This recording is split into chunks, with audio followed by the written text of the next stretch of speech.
episode 9. I believe we got this far. Right. I had a go. I didn't like what I'd ended up with here, and then I looked at some other examples and other people on the Great Guitar Build-Off doing similar things, and realised I needed to push it more into the actual cutaway. So I've done that, and I'm happier with that now. One of the little bits just to make it unique to me. So what we're going to do: apply finish, assemble and set up.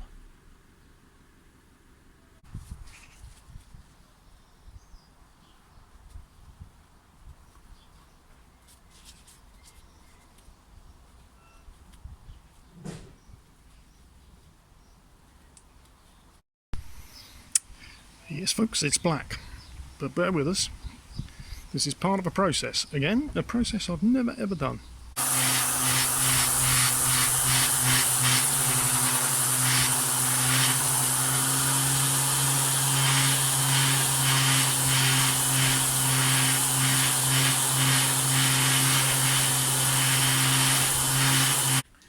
Well, the sanding back after the black was a lot more work than I anticipated, but anyway.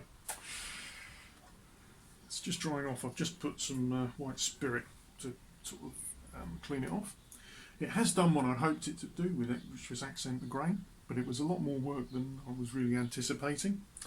But hey ho.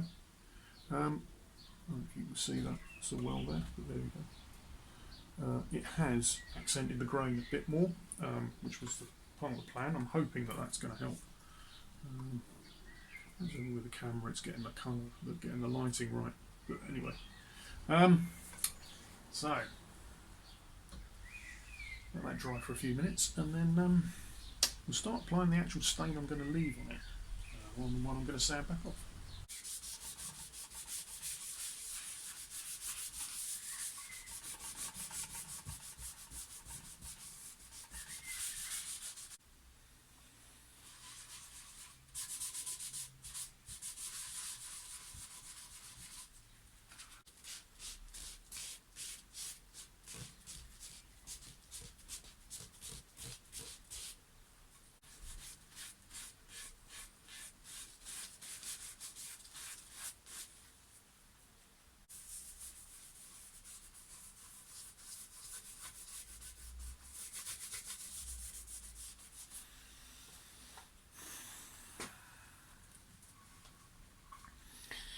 What do we think, folks? I've tried to go for this sort of a brown to amber burst types. That's the sort of effect I was trying to get. Perhaps a bit more pronounced on the back a bit, I don't know. I'm going to leave that. I'm happy with that, I think. Let's see.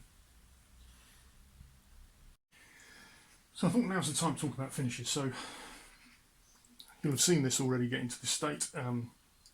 Did black and then I sanded it back. I then did amber.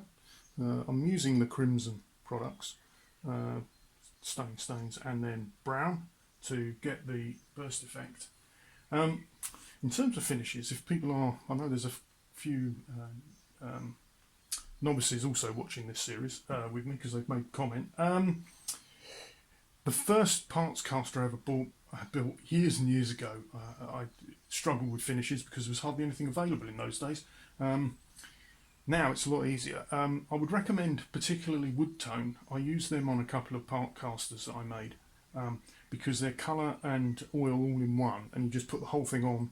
You don't have to worry about staining it. The colour comes as you apply the finish. So once you've sanded it back and then apply the coats of that, you build up the colour layers, and effectively the more coats you put on, the deeper the colour. So you get to a point where you just go, I'm going to stop there.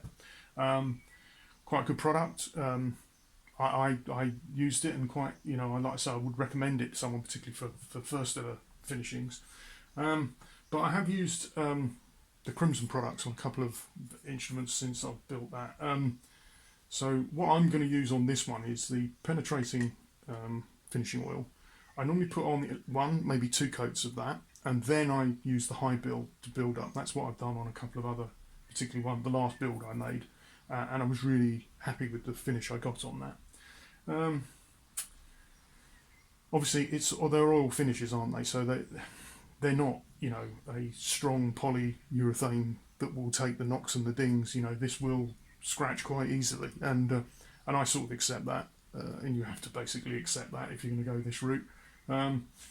I'd like to try some of the other ones. I've seen people use wipe on poly, but that's not as easily available in the UK, I don't believe. Although, again, Crimson have just started making a wipe on finish, so that would be interesting. I might try that at some point, but I'm not sure about the level of sanding back and then buffing up and all the rest of it, whether I've got the skills to do it, really. I suppose I'd have to try. Now, so neck is ready to go as well. So the neck has been sat around doing very little recently, whilst I've been concentrating on the body. And this is my, I've got patent pending on this. This is how I hang the neck and the body up out in my workshop to help dry off. Anyway, let's crack on.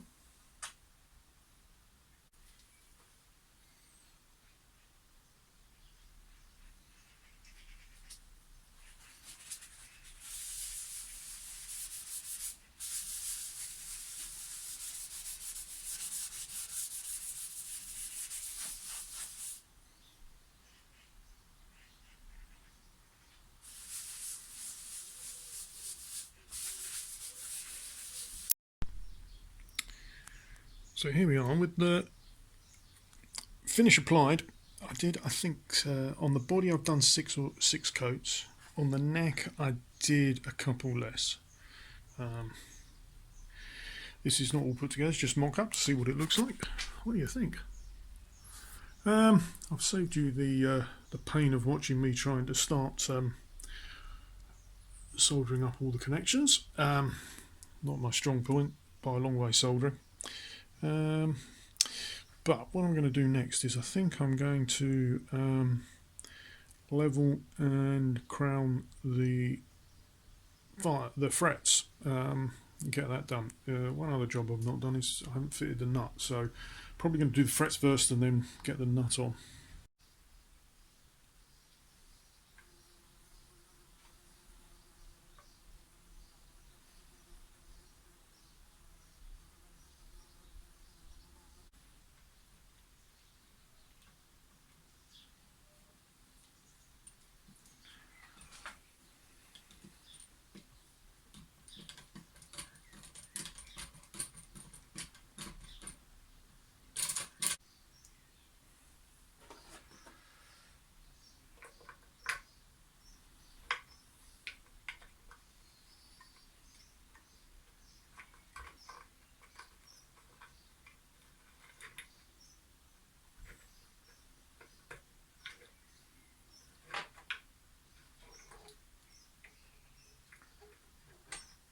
Hello, and firstly, as apologies, I've not really recorded a great deal of what I've just been doing, but there's plenty of videos from others where you can see this stuff. But anyway, I've installed all the electrics and put the bridge back on. I managed to misposition one of the pickups, so that required me plugging the holes and re-drilling it. I still don't know quite how that happened. One of those things where you thought I'd measured it all right and everything. As I say, you probably don't want to see my wiring anyway. I'm not the greatest at wiring by any stretch of the imagination, but that's all in and done. And on the neck, I've cut the nut slot ready, and I've installed the tuners. Again, nothing spectacular about that. So let's talk about hardware, what I'm using. The tuners come from a company called Vanson. They're on eBay, and I've used their tuners a lot. They're not expensive, but I find them to be pretty good quality. In my experience anyway, they're smooth, they work well, I couldn't really complain. So as I say, I've used them on a few kick guitars and part casters in the past. They're pretty much my go-to place for tuners. These are straightforward locking ones on the back. They've got Scala-like keys. They're sort of a Scala M6 look-alike, basically. Let's talk about hardware on here. So I will mention this because I know a couple of other people on other builds in the competition are using the same pickups or maker pickups. So these are iron gears. I've used the rolling mill set, so it's a rolling mill overwound in the bridge and just a rolling mill in the neck. I've used the rolling mill overwound once before on a parts caster with a P90 in the neck, and quite like that. I've used I used iron gears on an HSS Strat type build parts caster. I bought their Steam Hammer and Texas Locos set. I would thoroughly recommend the Texas Locos single cores. I was very impressed with them. So yeah, generally, again, value for money, particularly in the UK, because they're a UK make as well, which is another good reason to use for me. And I quite like them so far, my experience with them. So we'll see how that ends up on this one. So you join us just in time for a tap test on the electrics. So let me bring you a bit closer in. We'll do that. So I've got a tiny little battery amp that I use for this on the bench. So selector in the centre position, everything up to max. Woohoo! Was quite lucky. I actually didn't have to redo any of the wiring. There was no issues.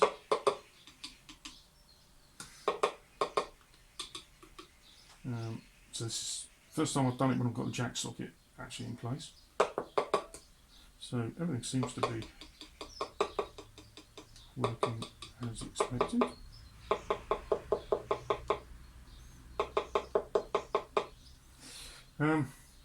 So the Peter Cook that this is influenced by had its very own distinctive bespoke pickups in it. That's also an active machine. It's got an 18 volt preamp in it, and it's actually more like a bass in terms of some of the electronic setup than you would normally see on a 6-string, if I'm honest. So actually on the Peter Cook, which has a similar layout to this, it has a straightforward three position toggle. It has a master volume, and then the two controls here are part of the EQ system. So it's actually a quasi-metric, it's a parametric, quasi-parametric EQ. It's not quite a full parametric EQ because you don't have all the controls you would have on a full EQ like that. So it's a parametric EQ. They were very big in the 80s. You did see them on things. I had an amp from a manufacturer at one point which had one on. So essentially, what you do is you have a band that you can boost or cut in the tonal range, and on the Peter Cook that this is based on, essentially this control on the Peter Cook would adjust the boost stroke cut of your selected range, and then this control would select the range. So effectively, you're moving it. Are you boosting the bass or cutting the bass through mids up to treble, and again cuts and bass, which actually makes it quite a versatile instrument in terms of the sort of sounds you can get from it. I'll be honest, one of the problems with the Peter Cook is now that that's like a 40-year-old guitar, the electrics are a little bit iffy. It makes a lot of different noises and cracks and sputters, etc. And it's all on a huge integrated circuit board that's wedged into the system. And obviously the pots are all completely different from normal pots. So to get it repaired is absolute non-starter unless you pay an awful lot of money to someone who's a specialist. So what I've gone on this is, the other thing on the Peter Cook is you have two little buttons down here, two little toggle switches. One switch is on and off the EQ, the preamp. Basically, you can run it without the preamp. So obviously, if batteries failed, you could get through a gig. And it's also got an out of phase switch, which essentially puts it into both pickups on out of phase straight to the jack socket, as far as I can work it out. I've very rarely ever used it. I'm presuming it was ordered by somebody who might have been a bit of a Peter Green fan and wanted that sound, because that's essentially the sound it gives you. And it's almost like that's a default go-to solo sound, but I find the volume drop is too great for that. So unless you used it in different ways. For me, it just doesn't work. So it's a switch that hardly gets used on that guitar ever. I did think about putting similar two little switches on here to make it look the same and have coil taps.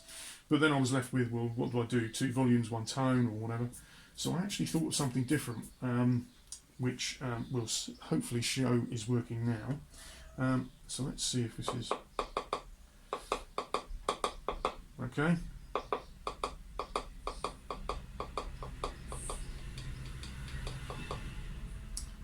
Useful lorry goes past just another point. Let's see if you can hear that as I bring it back up. So this is actually a very coil type thing as you find on some others, or sweeper coil I think it's called, or sweeper split some people call it.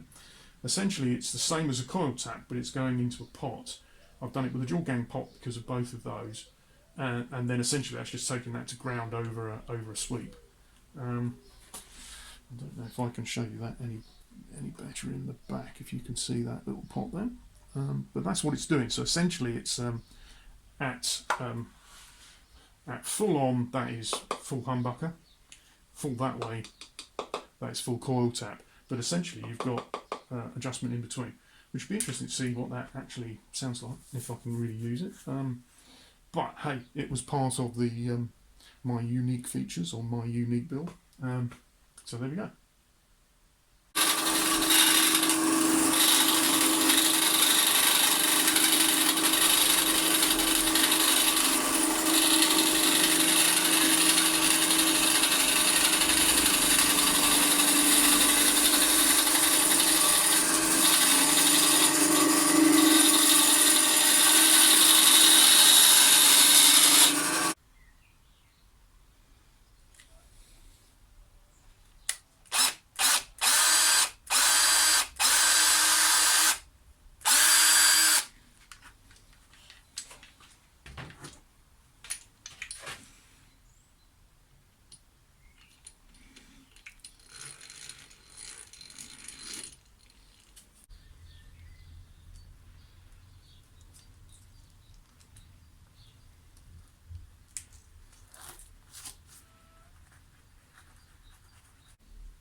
We have strings on it, we have it plugged in, it makes a noise.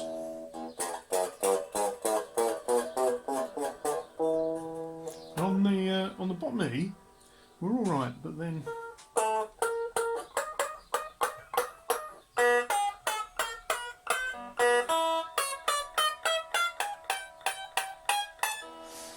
so I'm not choking out all over the place. Okay. So remember folks, I have never ever built something from scratch like this. I've always bought kit parts. There's zero relief that I can see in the neck, so I'm going to leave it strung up overnight now, roughly at tension, as you could hear there, it was roughly tuned to pitch. I'm going to leave that and see whether that, let it settle. I think there's a good chance that the bridge is not. So I think now looking at it immediately, I'm seeing that I've effectively set them flat, so they're not reflecting the 12-inch radius, which might help the G and the D. We've obviously got a truss rod we fiddle with. The nut is way too high, which I knew it was, but obviously with it choking out already in other places, I don't want to do that until I get. I mean, the other option is possibly a shim. I don't know, at the front of this, or some more towards the front to help tip it, if that's. But it's got a dual action truss rod in it, so you never know. So, I think I might call that the end of this episode, because I've ended up with a guitar that works.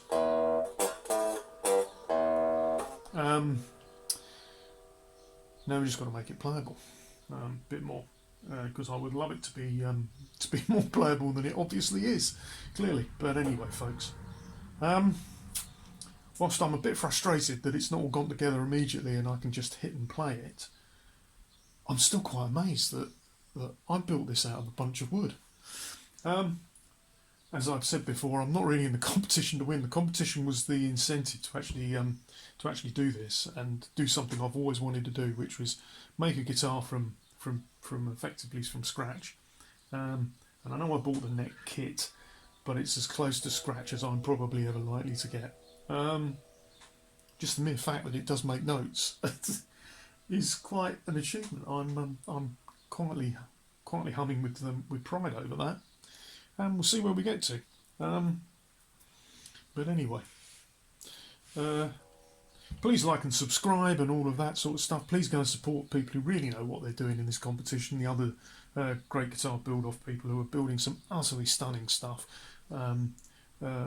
making the professionals look idiots and definitely making me look a complete idiot. But anyway, hey, even if this just ends up on the wall and able to play, above the 12th fret only or something, it's still going to be an achievement, isn't it? And I'm quite pleased with how it looks. But anyway, join us for the next episode, where I'll probably talk a bit more about that, talk about the influences and how I got here as well. Once we get it a bit more playable, I might show a little bit about that. But there's very more people who know much more about setups than me on the internet, that you should be paying attention to, because those are the people I would go and listen to.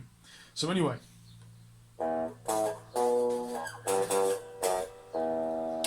on that note, thanks very much for tuning in, and for everyone's encouragement and support. I really, really do appreciate it all. Thanks a lot.